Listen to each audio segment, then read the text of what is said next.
Mr. President, having previously served 2 terms in the Senate and participated in an impeachment proceeding in the past, I can confidently say that I am no longer inexperienced when it comes to handling matters related to the impeachment process. Mr. President, Mr.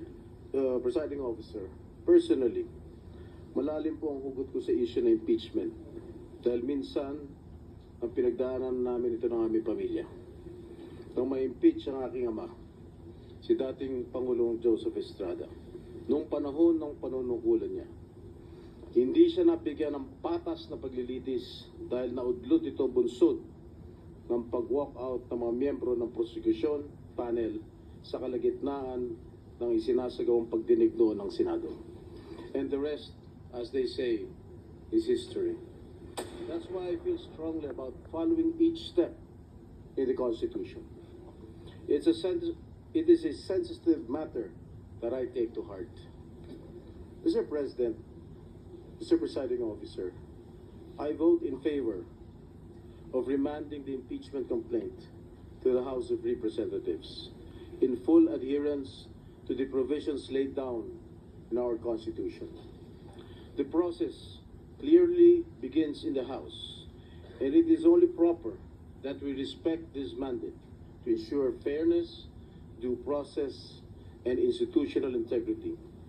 However, the process should be strictly done in accordance with the Constitution and applicable laws or procedure. Ginoong Tagapangulo, makailang beses ko nang nasabi ito, na ang impeachment trial ay nagdudulot lamang ng pagkawatak-watak sa ating bansa. Gayunpaman, bilang halal na lingkod bayan, batid ko ang mabigat na responsibilidad na nakaakibat ng pagiging isang senador. Ang umupo bilang isang hurado sa impeachment trial at nakahanda akong tuparin ito.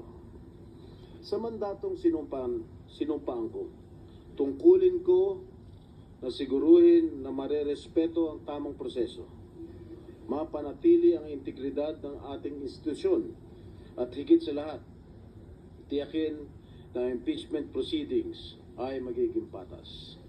However, I am well aware that impeachment is a political process, not a judicial one.